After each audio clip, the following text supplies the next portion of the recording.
Nós vamos continuar o estudo de 2 Reis. Abram, por favor, a Bíblia comigo em 2 Reis, capítulo 12. Nós estamos caminhando aí na história da monarquia de Israel.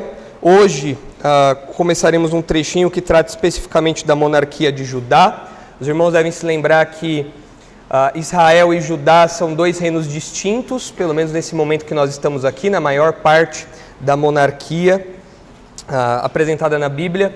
Você tem o reino do norte, que é o reino de Israel, reino de reis ímpios, nenhum se salva, como por exemplo Acabe, e você tem o reino do sul, o reino de Judá, que é um reino que tem alguns reis que dá para salvar alguma coisa. E hoje nós temos um exemplo de um rei que dá para salvar alguma coisinha ou outra, apesar de a gente ficar um pouco surpreso com o que acontece. Então abra aí, por favor, em 2 Reis, capítulo 12, a nossa divisão, o nosso esboço vai envolver o capítulo todo, mas nós não estudaremos o capítulo todo, obviamente, hoje. Nós veremos só os primeiros versículos aí, introduzindo o reinado de Joás. Os irmãos devem se lembrar que Joás entra no lugar de Atalia, uma rainha que usurpa o trono. Ela não tinha o direito de estar ali, descendente de Acabe, ou seja, do reino do norte. Ela usurpa o trono, fica 6 anos no governo, exterminando ali os descendentes legítimos do trono, mas depois de algum tempo de Joás estar preservado, o único descendente de Davi preservado no templo, então Joiada, o sumo sacerdote, corajosamente faz a coroação, tira Atalia do trono nesse contragolpe de Estado e então coroa Joás, ainda novo, com 7 anos, como rei de Judá. Então nós temos de volta agora um descendente de Davi no trono. E Joás então começa o seu reinado, evidentemente enquanto ainda pequeno ele é acompanhado por Joiada, seu mentor, seu líder espiritual ali, até que ele desenvolva ali idade suficiente para seguir o seu reinado, mas ainda assim, mesmo depois, ele continua orientado por Joiada, esse sacerdote fiel. E enquanto eu lia a história de Joás, eu me lembrei de um personagem da nossa história, da nossa política, da política brasileira. Porque a política brasileira tem de tudo, né? Tem de Acabes, a Josafás, a Joás, a Asas, o que você quiser, você encontra na política brasileira. E eu me recordei de um personagem que aqueles que já eram adultos da década de 90 certamente vão se recordar bem. Os irmãos vão se lembrar de um certo personagem da política brasileira que tinha propagandas muito joviais, tinha propagandas que evidenciavam uma prosperidade muito grande, era um político jovem que ganhou um apelido ali de caçador de marajás, e que na década de 90, comecinho da década de 90, ganhou a eleição. Havia uma grande esperança de que ele controlasse a inflação, todos os problemas políticos e econômicos que aconteciam na época, mas o rapaz não durou 2 anos no mandato e sofreu o impeachment, né? Então, tem uma imagem aí, pode colocar por favor, Dani? Está aí, Fernando Collor de Mello, que foi o presidente mais jovem da história do Brasil, assumiu a presidência da República com 40 anos. Geralmente nós temos presidentes mais velhos, mas ele foi alguém fora da curva. E não só fora da curva com isso, como ele foi o primeiro presidente a sofrer impeachment da história, ou seja, um homem que acumula vários recordes. Né? Infelizmente, para nossa tristeza, recordes não tão bons assim. Né?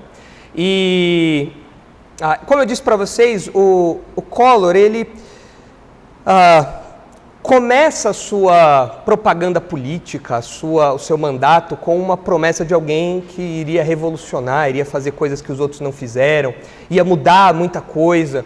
E, evidentemente, todos colocaram esperança nisso, mas não demorou muito para que o governo dele terminasse com uma vergonha. Há pouco tempo atrás, eu acredito que ele foi condenado, alguns meses atrás, para os irmãos verem como a nossa justiça brasileira é rápida, né? Quase mais de 30 anos depois, a gente consegue condenar um homem que cometeu os crimes que cometeu.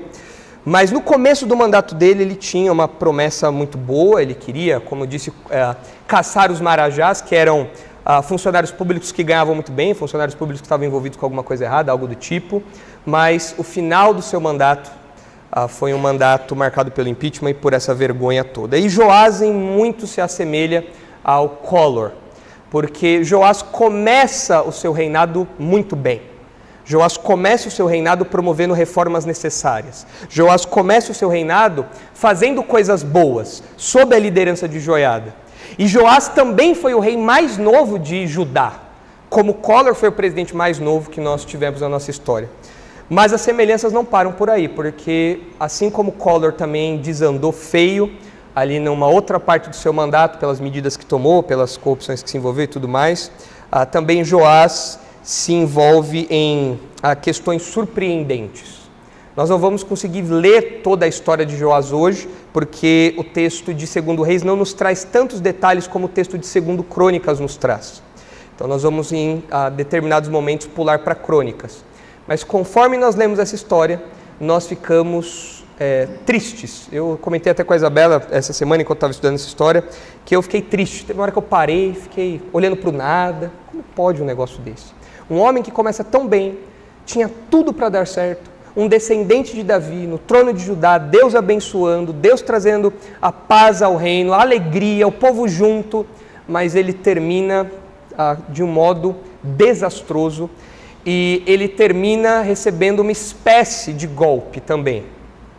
Não um golpe de Estado, porque o filho dele continua assumindo o trono, porém ele é assassinado pelos seus compatriotas, mostrando o completo desgosto que a nação teve por ele numa segunda parte do seu reinado.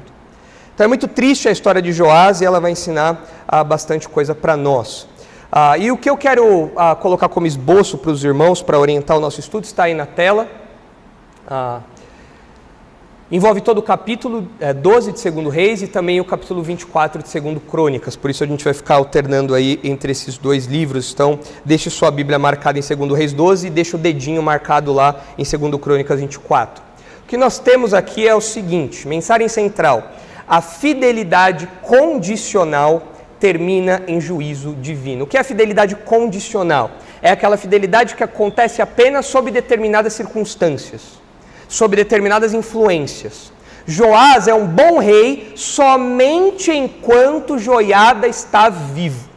Enquanto Joiada está vivo, o Joás é um rei que promove reformas, ele é um rei que vai para cima, ele é um rei que arregaça as mangas, ele é um caçador de marajás enquanto Joiada está vivo. Ele vai, resolve, está preocupado, você vê nele um homem comprometido com o culto a Deus, mas quando Joiada falece, a coisa desanda assustadoramente, ao ponto do Joás, para o pavor dos irmãos, para escândalo dos irmãos, ao ponto do Joás mandar matar o filho do Joiada. Ele que foi protegido por Joiada enquanto pequeno, ele que foi coroado por Joiada, ele não mostra nenhum tipo de gratidão, nenhum tipo de reverência ao sacerdote que substitui Joiada, filho de Joiada, e o mata no pátio do templo. Coisa que Joiada ficaria escandalizado, mas é um desvio tremendo o que acontece com Joás. E a gente percebe então que é uma fidelidade condicional. E o que nos chama a atenção é que, olhando para a história de Joás e vendo essa fidelidade condicional, nós questionamos se ele realmente foi fiel em algum momento, legitimamente fiel, uma fidelidade de coração. Ou era apenas uma questão circunstancial, que dependia ali da presença de Joiada, talvez algum tipo de respeito, algum tipo de reverência ou coisa do tipo. Então, uma fidelidade condicional, ela muito, muito facilmente pode ser encarada como uma infidelidade completa, porque ela não nasce no coração. Ela está atrelada às circunstâncias, aos indivíduos, e não é algo que está lá dentro de fato e que persevera, permanece, perdura diante das diversas circunstâncias que podem sobrevir a uma pessoa. E Joiada ilustra isso para nós. Nós questionamos se realmente as reformas que Joiada fez no começo eram reformas válidas, eram reformas sinceras, melhor dizendo, no seu coração, porque eram válidas, eram certas, mas será que estavam lá dentro do interesse dele mesmo, do coração dele? Ou será que dependia só da influência do Joiada? E nós vamos ver aí na história dois momentos contrastantes da vida de Joás. Em primeiro lugar, um engajamento inabalável. Ele quer reformar o templo. Esse é um dos episódios em que o templo é reformado. Isso acontece mais de uma vez na história da monarquia de Judá. E o templo é reformado aqui com o empenho de Joás. Os irmãos verão que demoram alguns anos para essa reforma finalmente ser concluída ou avançar substancialmente. Mas isso pela pressão do Joás. O Joás quer que o templo seja reformado. O templo está detonado, destruído, ele está acabado, porque por conta da idolatria que a Thalia promoveu, as coisas do templo foram retiradas, o culto a Deus foi abandonado, então agora o templo precisa ser renovado, precisa ser restaurado. Chama pedreiros, chama marceneiros, chama marmorista, vamos trabalhar em tudo, vamos reformar tudo, vamos promover essa mudança aqui em Israel, em Judá, e vamos então deixar o templo bonitinho. E Joás se envolve, arregaça as mangas, ele mesmo junto com Joiada, os dois, uma dupla dinâmica ali, vão para cima disso e promovem isso. Mas há uma segunda parte do reinado de Joás, que é o desvio surpreendente. Joás autoriza o retorno da idolatria, Joás dá utensílios do templo que ele mesmo reformou para um rei estrangeiro, a fim de não ter nenhum problema com ele. Joás promove, ou de algum modo ali, orienta o assassinato do sacerdote, filho de Joiada. É terrível o que acontece com esse homem na segunda parte do seu reinado, quando Joiada não está mais com ele. Então esse vai ser o nosso esboço. O engajamento inabalável na primeira parte, o desvio surpreendente na segunda parte, tudo isso mostrando que a fidelidade condicional termina em juízo divino, porque é o que acontece com Joás aqui. O que acontece no final da vida dele, o modo como ele morre, o modo como ele é sepultado, mostra que o juízo divino chegou até ele por conta da sua fidelidade condicional. E qual seria o propósito desse capítulo para os leitores originais? Quando os leitores originais ouviram essa história, se lembraram dessa história, o que isso deveria causar neles? Bom, isso deveria lembrá-los que eles têm diante de si duas opções. Se eles forem obedientes a Deus, se eles forem engajados nas coisas de Deus, se eles forem preocupados legitimamente, sinceramente preocupados com as coisas de Deus, eles teriam bênçãos. Essa era a promessa mosaica, da aliança mosaica. Se vocês forem obedientes, vocês terão bênçãos. E isso aconteceu de fato com Joás no começo do seu reinado, como a gente vai ver aqui. Mas, se vocês viverem como o Joás parte 2, se vocês viverem em desobediência, se vocês viverem em rebeldia, esperem o meu juízo. É isso que deveria estar na mente dos leitores enquanto eles ouviam essa história assim que ela chegou a eles. Eles deveriam se lembrar, nós já experimentamos a bênção de Deus quando fomos obedientes. Joás experimentou a bênção de Deus quando foi obediente. Mas nós experimentaremos a ira de Deus, o juízo de Deus, caso nos rebelemos, caso sejamos desobedientes. Então aqui, nesse capítulo, nós vamos sair um pouquinho de Israel. O livro dos reis foca no reino do norte, mas eventualmente foca no reino do sul, no reino de Judá, e esse é o caso aqui. Porque os irmãos devem se lembrar, Israel e Judá se aproximaram muitas vezes até por alianças políticas, e esse é o caso aqui. Então agora o autor de Reis quer mostrar como foi essa separação que aconteceu depois de toda aquela aproximação com a Thalia, a família de Acabe, Josafá e tudo mais. E nós, ao longo do capítulo, os irmãos verão um pouquinho dos bastidores do templo.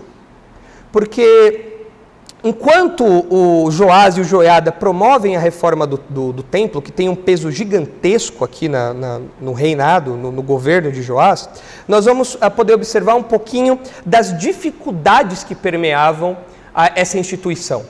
As pessoas que trabalhavam no templo, os sacerdotes, os levitas, eles tinham alguns probleminhas, eles tinham algumas dificuldades. Os irmãos vão ver que eles demoram um pouquinho para cumprir a ordem que o Joás e o Joiada tinham passado para eles. Então nós vamos ver um pouquinho dos bastidores daqui e entender um pouquinho da dinâmica de como era o recolhimento do dinheiro para a reforma, como era a dinâmica do templo e assim por diante. Inclusive, o fato de Joás priorizar a reforma do templo mostra, no começo do seu reinado, a prioridade que ele tinha em fazer com que o culto a Deus voltasse ao lugar certo, saísse da idolatria e voltasse para o lugar certo. E por isso ele investe nisso. Por isso ele coloca tempo, energia e ele faz com que haja captação de recursos para a reforma do templo. De fato, a prioridade do governo sempre vai ser o foco dos investimentos dele. Isso a gente vê no nosso Brasilzão também, né? Todas as boas prioridades do nosso governo recebem muito dinheiro, não é verdade? Então, nós estamos passando aí por uma epidemia de dengue nunca vista na nossa história e nós temos aí relatos de que foi investido menos do que devia.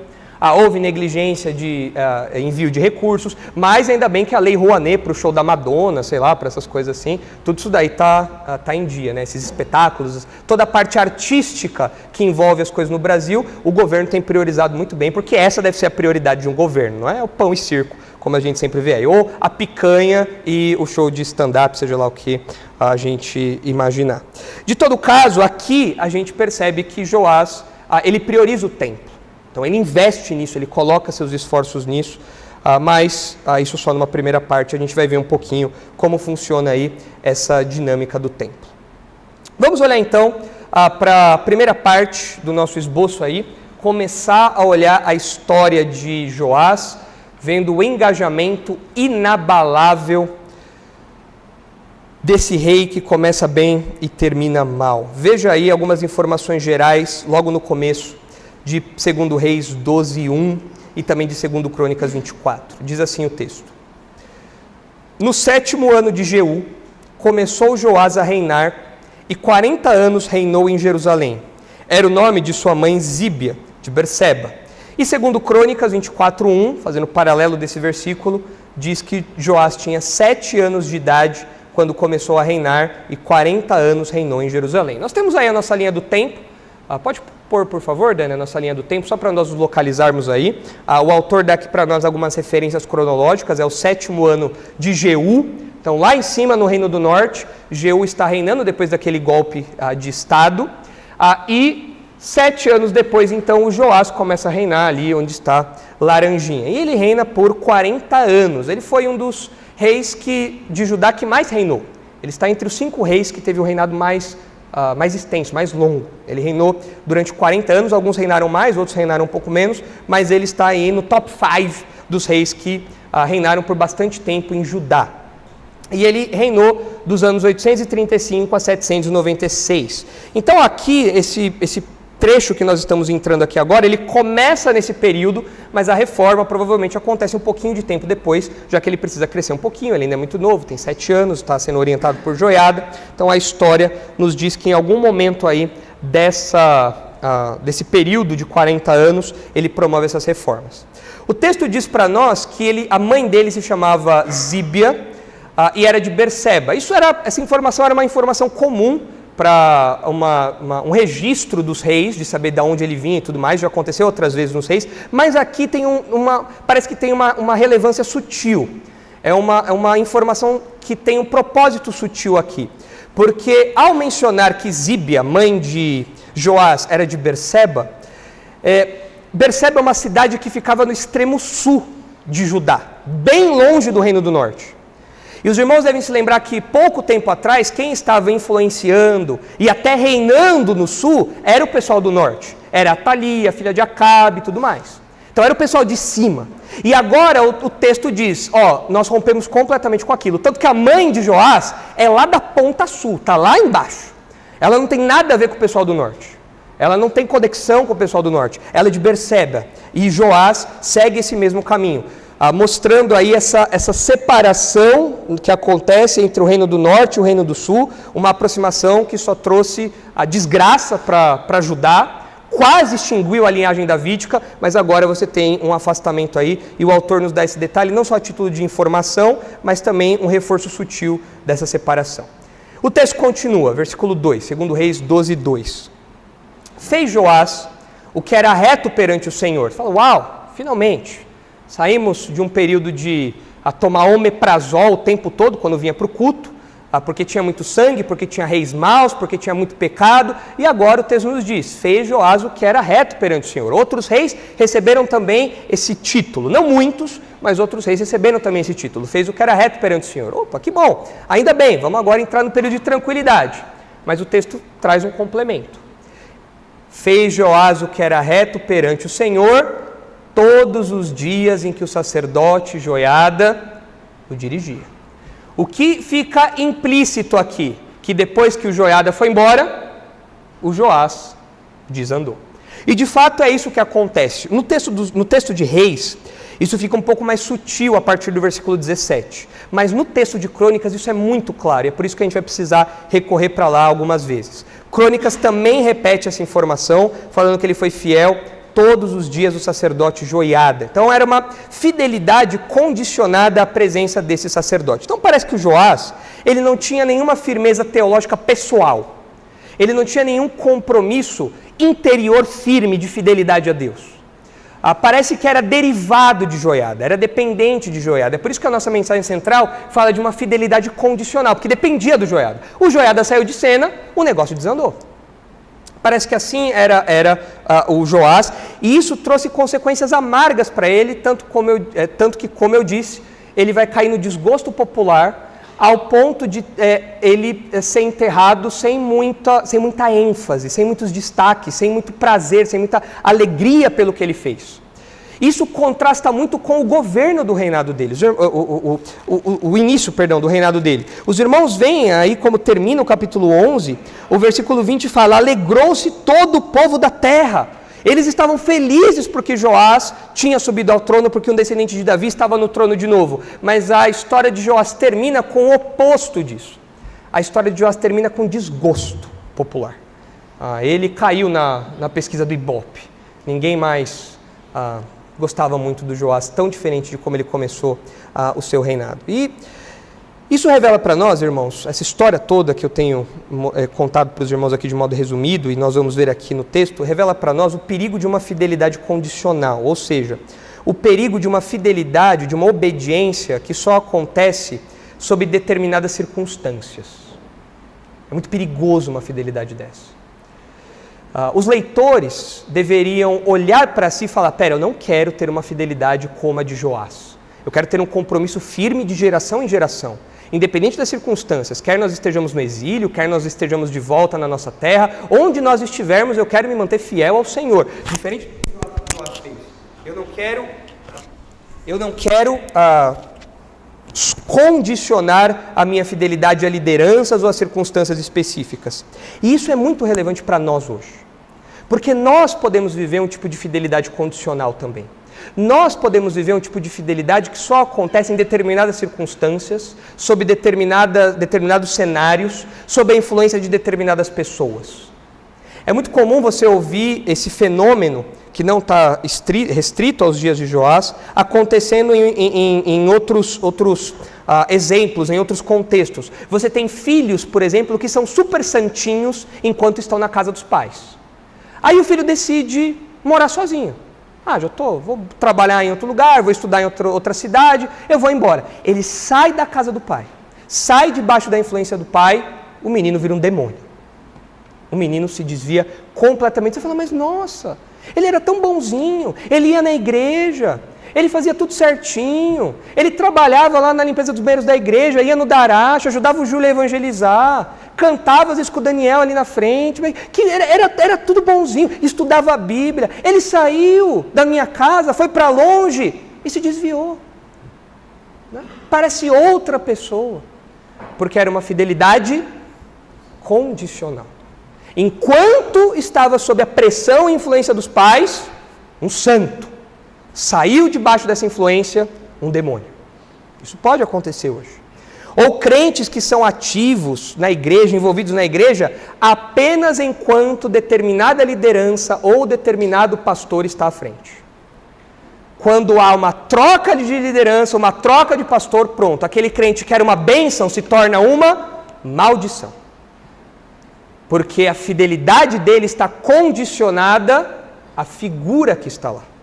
Aquela pessoa que está à frente, eu vou me manter fiel, enquanto aquela pessoa estiver ali. Aquela pessoa saiu, aí eu não tenho mais compromisso nenhum. Ou ainda, indivíduos que são piedosos, são reverentes, preocupados com as coisas de Deus, apenas quando as coisas são boas. A conta está positiva, o carro está tudo em dia, minha família está bem, não tem problema de saúde, estamos todos saudáveis, então eu vou na igreja, eu oferto na igreja, eu participo do remar, participo das belas, levo meus filhos no darache, leio a Bíblia em casa, está tudo lindo. Aí a coisa começa a apertar um pouco. A inflação começa a subir. O salário vai ficando pequeno. O problema de saúde aparece. As crises começam a surgir. O carro quebra, tem que ficar no mecânico e não dá para consertar. E é o câmbio, meu Deus, 10 mil que você vai gastar no câmbio automático. E você fala: meu Deus, o que está acontecendo? E a fidelidade então começa a minar. porque é uma fidelidade que perdura apenas enquanto as boas condições perduram. E nós questionamos se isso é verdadeira fidelidade. Nós questionamos se isso é uma fidelidade legítima, que só funciona em determinadas circunstâncias, porque fidelidade verdadeira, fidelidade sólida, é aquela que passa por tudo isso, independente das circunstâncias. Então, o que acontece com Joás, o efeito Joás, o caso Joás, é muito comum hoje, em todos esses contextos e muitos outros que a gente poderia listar aqui. E essa dependência que Joás tem de Joiada, como o texto diz, né? Ele foi reto todos os dias em que o sacerdote Joiada o dirigia. Essa espécie de dependência espiritual é muito triste e muito perigosa. Porque parece que é um compromisso firmado com o mentor e não com o Senhor. Parece que Joás tinha fidelidade a Joiada e não a Deus. E é por isso que quando Joiada sai de cena a coisa desanda. E o desafio dos pastores, dos líderes e até mesmo dos pais é fazer com que a coisa não seja assim. É fazer com que os seus filhos não sejam dependentes espiritualmente deles. É fazer com que as ovelhas não sejam espiritualmente dependentes do pastor nos termos de Joiada. É claro que na vida da igreja, a igreja depende dos pastores, os pastores alimentam a igreja, é claro que sim, mas nos termos de Joás e Joiada aqui, alguém que não sabe se virar sem o mentor, não, o pastor não pode procurar isso. O pastor tem que promover o crescimento, o amadurecimento e a fidelidade incondicional do rebanho, mesmo quando o pastor, o líder, o pai não está mais presente. A fidelidade permanece, a fidelidade do discípulo, a fidelidade do filho, a fidelidade da ovelha, a fidelidade continua, mesmo longe dos meus olhos e mesmo quando eu não estou mais aqui. Esse é o desafio dos líderes e dos pastores. Essa é a grande angústia dos pais. O que o meu filho vai virar quando eu não estiver mais aqui? Tem pais que ficam apavorados porque pensam, quando eu morrer, o meu filho vai desandar. Eu olho para ele e eu vejo que ele não tem maturidade espiritual. Eu olho para ele e eu vejo que ele não tem compromisso pessoal. Tudo depende de mim. Se eu não vou na igreja, ele não vai também. Se eu não puxo ele do cobertor, lá da cama, de manhã para ir na EBD, ele por vontade própria não vai também. Se eu não falo, você tem que ir no Darash, você tem que ir nas atividades dos jovens, se eu não falo isso, ele não se move também. Ou seja, uma fidelidade que depende do pai. Isso angustia muitos pais. Isso acontece na esfera pastoral, isso acontece na esfera de liderança da igreja. Nós esperamos que haja uma fidelidade incondicional, que não dependa de nós. Veja, por exemplo, o que o apóstolo Pedro diz em 2 Pedro, capítulo 1. Por esta razão, sempre estarei pronto para trazer-vos lembrados acerca destas coisas, embora estejais certos da verdade, já presente convosco e nela confirmados. Também considero justo, enquanto estou neste tabernáculo, despertar-vos com essas lembranças. Pedro diz aqui que ele ainda está vivo, isso é estar neste tabernáculo, significa estar vivo. Ele fala, olha, enquanto eu estou vivo, eu vou lembrá-los das coisas que vocês já sabem. E a vida cristã, em grande parte, é lembrar de coisas que nós já sabemos. E Pedro quer lembrá-los dessas verdades. Ele fala, enquanto eu estiver aqui, vocês vão me ouvir repetir as mesmas coisas, eu vou lembrar vocês dessas coisas. Certo de que estou, versículo 14, certo de que estou prestes a deixar o meu tabernáculo, como efetivamente nosso Senhor Jesus Cristo me revelou. Mas, de minha parte, esforçar-me-ei diligentemente, por fazer que, a todo tempo, mesmo depois da minha partida, conserveis lembrança de tudo. Pedro tinha consciência de que em breve ele não seria mais pastor daquelas ovelhas. Pedro tinha consciência que em breve esses crentes não contariam mais com o amparo pastoral de Pedro. Mas Pedro fala, enquanto eu estou aqui, eu vou lembrá-los insistentemente das verdades. Eu vou trabalhar incansavelmente para que vocês não esqueçam isso. Porque quando eu não estiver mais aqui, eu saberei que vocês continuarão firmes. Eu saberei que vocês continuarão fiéis. Parece que isso não aconteceu com Joiada e Joás.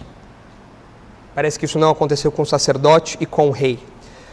Mas esse era o desejo de Pedro, que isso acontecesse com ele, pastor, e com as suas ovelhas, com seus leitores.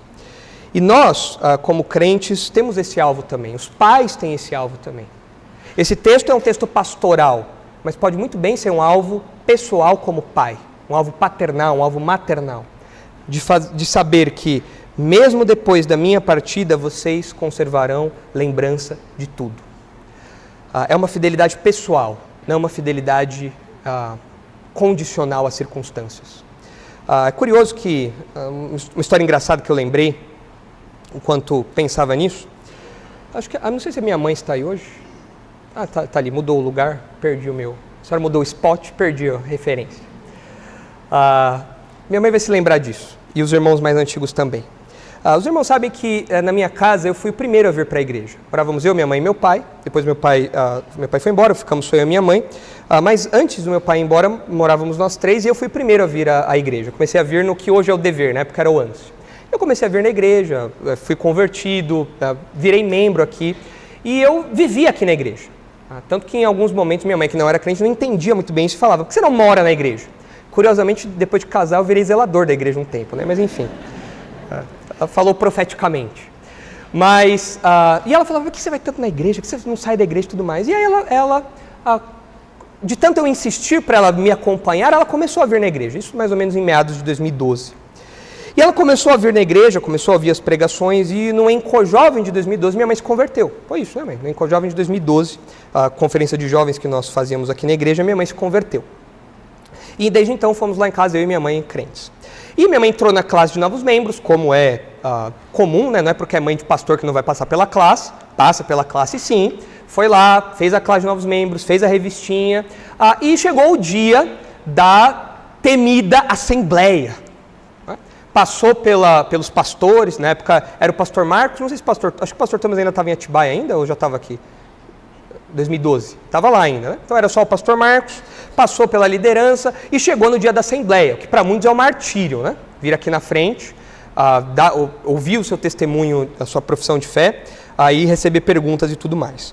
E você vem aqui para frente esperando que ninguém te faça pergunta nenhuma, né?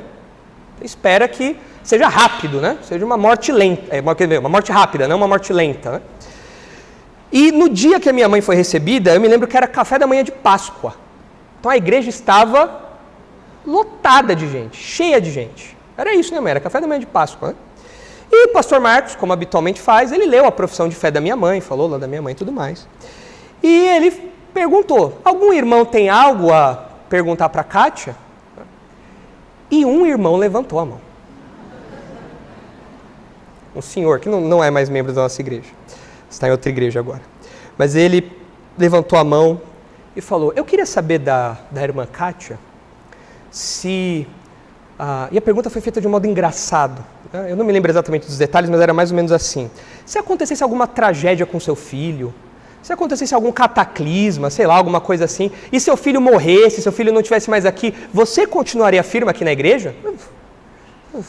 Que pergunta intimidadora é essa, né? Nossa, e do jeito que a pergunta foi feita, ela ficou engraçada porque ela ficou até um pouco deslocada a pergunta. Foi matar uma formiga com uma pata de elefante, né? E a minha mãe falou: claro, né? Eu vou permanecer aqui na igreja e tudo mais, né? A senhora continua assim, né? Ok, bom. Então, mas eu vou continuar aqui e tudo mais. Ele: não, então tá bom. Eu não lembro exatamente se o pessoal chegou a comentar alguma coisa, rir alguma coisa na época, faz bastante tempo isso. Mas eu lembro que aquela pergunta me marcou, que eu falei: nossa, foi uma pergunta um tanto quanto inusitada para uma assembleia. Mas, apesar de ter sido um pouco deslocada, um pouco engraçada até, por trás daquilo existia uma preocupação legítima. A preocupação era que a fidelidade da minha mãe e o compromisso da minha mãe com a igreja e com Deus não estivesse condicionado a mim. E isso acontece muitas vezes. Nós vemos muitas vezes os pais sendo condicionados na igreja, ou os filhos condicionados na igreja, à presença e ao compromisso que os pais ou que os filhos têm, ao que outro indivíduo tem. E esse senhor queria se certificar que não era o caso da minha mãe. Então, graças a Deus, eu estou aqui ainda, minha mãe está aqui ainda, então a gente não tem que se preocupar com essa situação hipotética, né? Mas a preocupação que ele levantou era legítima. E parece que não era o caso de Joiada e Joás. Não era o caso deles. Então isso é muito triste. Mas vamos continuar aí no texto, volte aí para 2 Reis 12. Vamos continuar vendo aí o início do reinado de Joás. O texto diz no versículo 3. Então ele foi fiel, ele era reto, enquanto Joiada estava vivo, ok, beleza, enquanto Joiada o dirigia, mas aí vem uma nota de, vem um mas. Alguma coisinha o Joás, mesmo no começo, não fez certo. O texto diz, tão somente os altos não se tiraram, e o povo ainda sacrificava e queimava incenso nos altos. Note, no capítulo anterior, nós vimos o início de uma reforma espiritual substancial. Jerusalém tinha sido tomada pelo baalismo, havia um templo de Baal em Jerusalém, uma abominação, algo terrível. O Joiada coordena a destruição desse templo, a morte do sacerdote, destrói tudo e agora Judá está voltando para o culto a Javé, está voltando para o culto a Deus. É uma reforma espiritual grande e um rompimento completo com a religião pagã. Entretanto, esse versículo 3 mostra para nós que não houve um retorno completo à adoração correta a Deus. Beleza, eles não eram mais pagãos, mas ainda assim eles não estavam adorando a Deus exatamente como deveriam adorar. Havia ainda uma notinha ali que falava, não é possível, vocês fizeram tudo isso, mas vacilaram nisso aqui. Porque notem, havia um único lugar que Deus tinha autorizado para a adoração. Qual era esse único lugar que deveria ser o centro de toda adoração, de todo culto em Judá? O templo. Era o único lugar que Deus tinha autorizado. Só que durante a monarquia, diversos outros pontos de adoração foram criados. Esses altos, esses lugares onde o povo fazia ofertas ali, adorava a Deus nesses outros lugares. Mas Deus não tinha autorizado isso. Então, mesmo que eles estivessem adorando a Deus, eles estavam adorando a Deus do jeito errado. E isso, como nós já vimos em outras ocasiões, é suficiente para nos ensinar que não basta alguém falar que está fazendo algo para Deus e está fazendo aquilo em desacordo com a palavra de Deus. A adoração a Deus tem que ser nos termos que Deus instituiu. E nesse caso, Joás e o Joiada vacilaram. Vejam o que diz aí Deuteronômio 12, sobre essa restrição. Vejam o que diz aí Deuteronômio 12, versículo 2.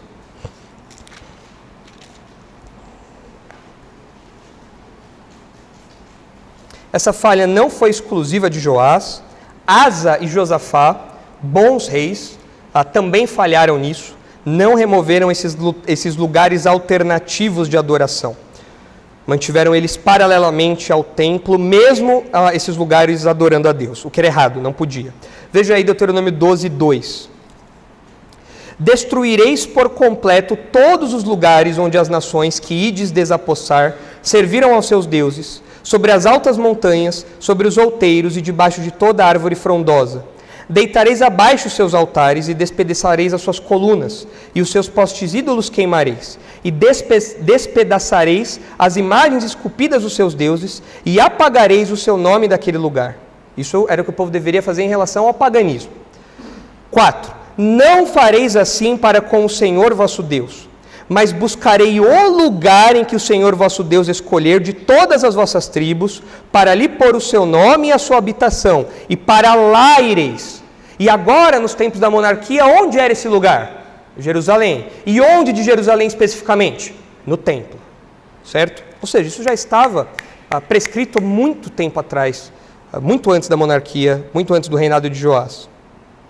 A esse lugar farei chegar os vossos holocaustos, os vossos sacrifícios e os vossos dízimos, e a oferta das vossas mãos, e as ofertas votivas, e as ofertas voluntárias, e os primogênitos das vossas vacas e das vossas ovelhas. Lá comereis perante o Senhor vosso Deus, e vos alegrareis em tudo o que fizerdes, vós e as vossas casas, no que vos tiver abençoado o Senhor vosso Deus. Pule agora para o versículo 13. Guarda-te. Não te ofereças os teus holocaustos em todo lugar que vires, mas no lugar que o Senhor escolher, numa das tuas tribos, ali oferecerás os teus holocaustos e ali farás tudo o que te ordeno. Não tem como ser mais explícito, mais claro do que isso. Havia um único lugar escolhido por Deus para adoração. Mas, apesar de toda a reforma que Joás estava promovendo junto com Joiada, apesar do rompimento com o paganismo, apesar do retorno à religião verdadeira, ainda assim havia um elemento de irregularidade, havia um detalhe errado na adoração do povo de Judá. E o que nós aprendemos com isso? Conforme nós lemos a história de Joás, nós veremos que em determinado momento, depois da morte de Joiada, algumas pessoas de Judá vão chegar para Joás e falar: Joás, vamos começar a adorar outros deuses?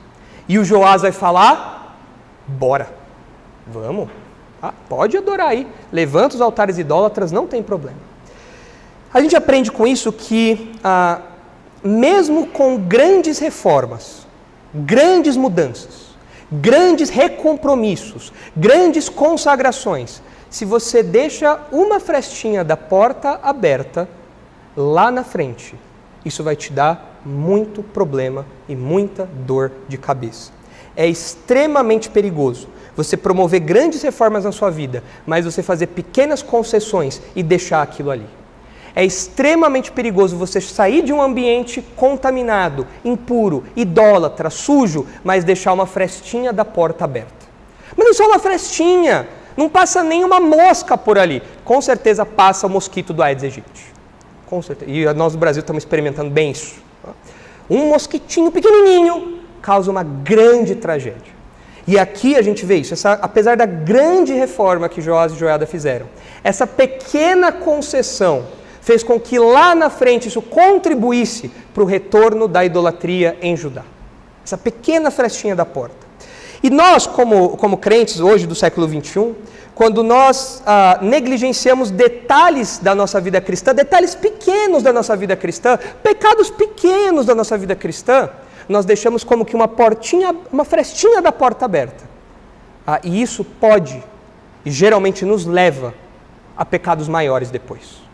É uma frestinha, é um espacinho, é uma coisinha que eu não corrijo, é um probleminha que eu deixo passar, eu faço vista grossa, eu ignoro, eu falo, não é tão grave assim, não vai ter tanto problema. E essa frestinha da porta, lá na frente, desemboca em pecados maiores. Alguns exemplos. Uma amizade ruim, que você não corta, seja essa amizade física, pessoas que você convive, ou mesmo uma amizade virtual, uma pessoa que você segue nas suas redes sociais, e que eventualmente posta algumas coisas estranhas, posta algumas coisas sujas, posta foto com roupas indecentes, e você fala, não, tudo bem, eu estou comprometido com a minha santidade, mas é só uma pessoa nas redes sociais, isso não tem grande influência na minha vida. Tem sim, é uma frestinha que deixa ali. É um pedacinho que você deixa ali. E em determinado momento aquilo pode servir como uma abertura suficiente para o pecado se agigantar na sua vida. Um hábito ruim que você nutre ao invés de abandonar. Isso envolve um gosto que você tem, uma música que você ouve, um tipo de coisa que você assiste, algo que te envolve, um entretenimento que você tem, um lugar que você vai, enfim, uma frestinha. Não, mas eu tenho compromisso com muitas coisas, mas aquele pedacinho não tem tanto problema assim, né? Você sabe como é normal esse tipo de coisa e tal. Uma frestinha e então o pecado pode se agigantar. Ou mesmo um pequeno erro doutrinário, ou a companhia de um falso mestre, coisas que não são cortadas e que se agigantam e viram problemas não só para você, mas até mesmo para a igreja toda. Vejam o que o apóstolo Paulo diz em Gálatas capítulo 5. Os irmãos sabem que em Gálatas Paulo combate a ideia do legalismo, dos judaizantes, a ideia de salvação por meio de obras, de guarda de mandamentos e tudo mais. E no capítulo 5, versículo 4, ele diz assim, Gálatas 5,4: De Cristo vos desligastes, vós que procurais justificar-vos na lei, da graça decaístes. Muitos pensam que esse texto fala sobre perda de salvação, e não tem nada a ver. O que esse texto está falando é que aquelas pessoas que queriam a justificação, que buscavam serem salvos por meio da lei, essas pessoas estavam se afastando da graça. E a salvação é pela graça, não é pela guarda de nada. Então, se você defende a salvação pela guarda de alguma coisa, você saiu da graça, você não está mais firmado na graça. Não que você tenha perdido a sua salvação. É isso que Paulo diz aqui. Porque nós, pelo Espírito, aguardamos a esperança da justiça que provém da fé. Porque em Cristo Jesus, nem a circuncisão, nem a incircuncisão tem valor algum, mas a fé que atua pelo amor. Ou seja, você seguir regrinhas, você seguir leis, você seguir cerimônias, isso não vai te fazer aceitável diante de Deus. O que importa aqui é a fé que atua pelo amor, é a fé que salva, é a graça de Deus. Vós corrieis bem. Quem vos impediu de continuardes a obedecer à verdade? Esta persuasão não vem daquele que vos chama. De fato, isso não vinha de Deus. Isso vinha dos falsos mestres, isso vinha do falso ensino. E aí no versículo 9 ele conclui: um pouco de fermento leveda toda a massa.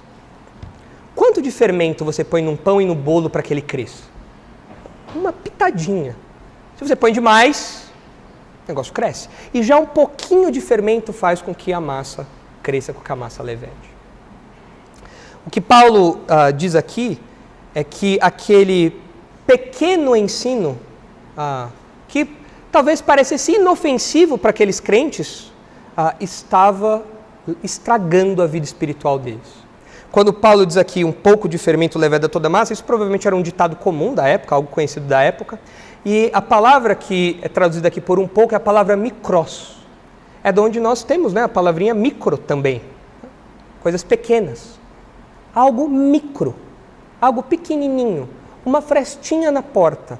Um altarzinho irregular que não foi retirado. Mas estamos adorando a Deus. Só que tem um altarzinho. É um detalhezinho. É um errinho doutrinário. É você ter que ser circuncidado. É coisa pouca, não é nada. É você ter que guardar a lei. É pequenininho. Paulo fala, não. Não. Isso é inadmissível. Isso compromete a vida espiritual de vocês. Porque um pouco de fermento, fermento em doses microscópicas, estragam, comprometem, levedam a massa toda. E na sua vida, na nossa vida é assim também. Pecados microscópicos que você negligencia, ignora, que você não dá atenção, que você deixa lá, eles crescem, se espalham, passam pela fresta da porta e comprometem toda a sua vida espiritual. E foi isso que aconteceu também com Joás e com Judá como um todo. Eles não se atentaram à importância dessa reforma completa e deixaram os altarizinhos lá. Algo aparentemente pequeno, irrelevante, mas que teve um impacto gigantesco na saúde espiritual de Judá. E se os irmãos olharem em 2 Crônicas, no capítulo 24, no versículo 3, os irmãos encontrarão uma informação adicional que Reis não dá para nós. Em 2 Crônicas 24, 3, é dito assim, sobre Joás: tomou-lhe Joiada 2 mulheres e gerou filhos e filhas. Essa informação de que Joás teve filhos e filhas é sinal da bênção de Deus. Ter filhos e filhas é sinal da bênção de Deus. Mas, muito mais do que isso, nós acabamos de sair de um momento de tensão na história da redenção. Porque quem era o único descendente da linhagem de Davi? Joás. Se ele morresse, tudo acabava. Mas agora a gente dá um... passou.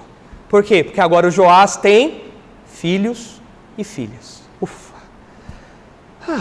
Agora dá para respirar um pouquinho mais aliviado, porque não tem mais aquela tensão de um único descendente segurando nas suas costas toda uma linhagem. Agora isso já foi passado adiante. Agora já tem pessoas que podem dar sequência nessa dinastia davídica, e assim a gente vê que a promessa de Deus feita a Davi vai caminhando, vai prosseguindo.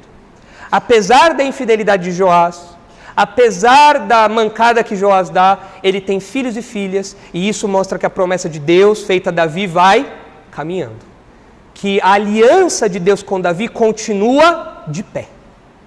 E isso é maravilhoso aqui, porque como nós dissemos nos estudos anteriores, nós, ao olharmos a dinastia de Judá, ao estudarmos os parentes de Joás, ao estudarmos os pais e os filhos de Joás, nós estamos estudando a linhagem do Messias. Porque a promessa feita a Davi é a promessa de que por meio da linhagem de Davi haveria um descendente que reinaria para sempre. E esse é o Messias. E de fato o Messias veio ao mundo dessa linhagem aqui, dos filhos e filhas de Joás. Passou por Joás, quase ele estrangulado em um único descendente, mas passou e agora tem filhos e filhas, e a promessa de Deus vai indo adiante, a aliança com Davi continua de pé, e isso na história da redenção chegou até São Paulo, parada inglesa, século 21, há tanto tempo depois. Porque a história da redenção seguiu. A história da redenção caminhou até a vinda do Messias. E o Messias se apresentou a nós como Salvador e nós cremos nele como Senhor e Salvador de nossas vidas. Então, esse detalhezinho é maravilhoso porque mostra não só a bênção que Joás teve no começo do seu reinado, dada a sua fidelidade, mas mostra também a promessa de Deus caminhando. E nós vamos parar por aqui hoje. Nós vamos continuar, porque na sequência, conforme os irmãos veem aí no texto de 2 Reis 12, a partir do versículo 4, nós temos o início da reforma do templo. E então nós vamos nos deter especificamente nesse tópico, como foi essa reforma. Os irmãos verão aí alguns detalhes interessantes da reforma do templo. Por exemplo, veja o versículo 6. Joás dá uma série de instruções sobre como deveria ser feito o recolhimento do dinheiro para a reforma do templo. E aí o versículo 6 diz: sucedeu, porém, que no ano 23º do rei Joás, os sacerdotes ainda não tinham reparado os estragos da casa. Parece a Isabela lá em casa, minha esposa, quando ela pede para eu fazer alguma coisa na casa. Eu falo, calma, não precisa me lembrar de 6 em 6 anos. É o que acontece aqui. Precisa trocar a lâmpada, calma, eu vou trocar. Daqui a uns 23 anos eu troco. Foi assim na reforma do templo. Demorou décadas. Meu Deus, o rei deu a ordem, o sacerdote estava acompanhando, mas eles deram mancada. Demoraram mais de 20 anos para fazer o que deveriam ter feito. E a gente vai estudar um pouquinho mais aí a respeito disso, como foi essa reforma, o que o Joás e o Joiada fizeram, até chegar no final dessa primeira parte, desse engajamento inabalável, e caminhar para a parte triste da história de Joás, especialmente segundo Crônicas, que mostra esse desvio surpreendente. Mas eu gostaria de terminar lendo um texto com os irmãos. Esse texto está lá em 2 Timóteo capítulo 2. Porque, como eu quis enfatizar nessa manhã, nós estamos falando dessa fidelidade condicional. E nós falamos que uma fidelidade condicional levanta muitas dúvidas sobre a veracidade, a legitimidade, a realidade da fidelidade. Se alguém é fiel só em determinadas circunstâncias, será que essa pessoa é fiel de verdade? Será que essa pessoa tem um compromisso real, pessoal, integral com o Senhor? Aí quando nós falamos de salvação, quando nós falamos da nossa relação com esse Messias, quando nós falamos da relação com esse Salvador, com esse descendente de Davi, nós não podemos ter uma fidelidade condicional. O Senhor não nos permite uma fidelidade condicional. Uma fidelidade condicional a Cristo não é fidelidade de fato. Veja o que diz aí, 2 Timóteo capítulo 2, versículo 8, a partir do versículo 8. Lembra-te de Jesus Cristo, ressuscitado de entre os mortos, descendente de Davi, não é o que nós estudamos aqui agora, ele é de fato descendente de Davi, passando por Joás e seus filhos. Segundo o meu evangelho, o Messias, a boa nova, o evangelho é que o Messias veio ao mundo, ele é descendente de Davi, a salvação está disponível agora. Pelo qual estou sofrendo até algemas como malfeitor. Contudo, a palavra de Deus não está algemada, o evangelho traz perseguição, há potencial de perseguição no evangelho. Por esta razão, suporto tudo por causa dos eleitos, para que também eles obtenham a salvação que está em Cristo Jesus com eterna glória. Paulo passava privações, provações, dificuldades, porque ele queria levar o evangelho adiante, porque isso é que salvava. Ele anunciava o descendente de Davi, ele anunciava o Messias, e isso trazia perseguição, mas ele não condicionava a sua fidelidade às perseguições ou à ausência delas. Mesmo sob perseguição, e aqui Paulo está na sua última carta, preso no cárcere mamertino, um lugar frio, escuro, terrível, mórbido, ele está lá e ele fala, olha, eu continuo me esforçando, continuo pregando para que os eleitos ouçam da salvação e creiam. E o versículo 11 continua, fiel a esta palavra, se já morremos com ele, também viveremos com ele. Era importante Paulo lembrar disso, ele estava à beira da morte. Ele estava próximo do seu martírio. E era bom ele lembrar que, mesmo diante da morte, ele viveria com Cristo. Se perseveramos também com ele, reinaremos. Era bom Paulo lembrar disso. No meio da dificuldade, no meio da provação, ele se mantinha fiel, amparado na certeza de que ele reinaria com o Senhor. Essa é a promessa dele. Mas agora vem uma segunda parte do texto. Uma segunda parte da fala de Paulo. Se o negamos, ele, por sua vez, nos negará. E aqui não se trata de uma negação pontual, do tipo que acontece quando eventualmente nós cometemos algum pecado, fazemos algo pontual, alguma falha espiritual. Não é isso. É uma negação completa aqui. É uma negação da fé. Se eu rejeito a Cristo, Cristo também me rejeita. Foi isso que ele falou. Isso que ele disse que aconteceria. Se o negamos, ele por sua vez nos negará. E aí vem o versículo 13, que eu acredito que é um versículo comumente mal interpretado. Porque, ainda que seja possível encaixar essa outra interpretação de algum modo aqui, não parece a interpretação mais coerente com o que Paulo acabou de falar. Porque ele diz, se somos infiéis, evidentemente Paulo não vai falar, ele permanece infiel, não daria, né? Porque não é o caráter de Deus. Mas se somos infiéis, ele permanece fiel. Pois de maneira nenhuma pode negar-se a si mesmo. Ele não pode contrariar o seu caráter e as suas promessas. E muitas pessoas olham para esse texto e falam, viu, mesmo quando nós pecamos, mesmo quando nós temos ali uma fidelidade condicional, o Senhor é fiel para conosco. Bom, isso é verdade num certo sentido, porque nós não somos perfeitos, nós falhamos na nossa vida com Deus, nós pecamos. João fala, aquele que não tem pecado é mentiroso, mas quando nós confessamos os nossos pecados, ele nos purifica. E ele é fiel e justo para nos purificar de todo pecado. Isso é verdade, amém por isso. Mas será que é isso que Paulo quer dizer aqui? Porque o que ele acabou de falar, se o negamos, ele também nos nega. E depois ele fala, se somos infiéis, ele permanece fiel. Por quê? Ele disse, se você me negar, se você não for fiel a mim, se você não tiver fé em mim, eu vou ser fiel à minha palavra, e o seu destino será a punição eterna. Se somos infiéis, se não cremos em Cristo, se não nos aproximamos de Deus, ele permanece fiel ao que ele disse. E ele trará a devida punição, ele trará o devido castigo eterno àqueles que o negam. E isso tem tudo a ver com o que nós estamos falando aqui. Porque uma fidelidade condicional é uma infidelidade a Deus, porque está alicerçada nas circunstâncias e não no Senhor. E sendo assim, o Senhor diz, eu vou permanecer fiel ao que eu disse. E quando nós olhamos para o final da história de Joás, e nós vemos o castigo o juízo que ele trouxe, o castigo que Deus trouxe sobre Judá e ele por causa disso, nós entendemos que de fato o Senhor permanece fiel àquilo que ele disse. Se você me ouve, se você acolhe Jesus como Salvador, eu não vou te negar. Eu vou te acolher e você terá a vida eterna. E você passará por dificuldades aqui, é verdade. Mas você permaneça firme, vá adiante, persevere. E você estará um dia com o Senhor reinando. Mas, se você me negar, se você negar a Cristo, se você não quiser saber de Cristo, ou se você tiver uma fidelidade condicional nesses termos que nós temos falado, apenas quando as coisas estão boas, apenas quando as coisas são convenientes, isso não é uma fidelidade de fato, isso não é uma fidelidade verdadeira. Nesse caso, o Senhor também continuará fiel e Ele trará a justiça e o juízo que Ele disse que traria. Todos aqui devem se avaliar. Eu sou como Joás ou eu sou como Joiada?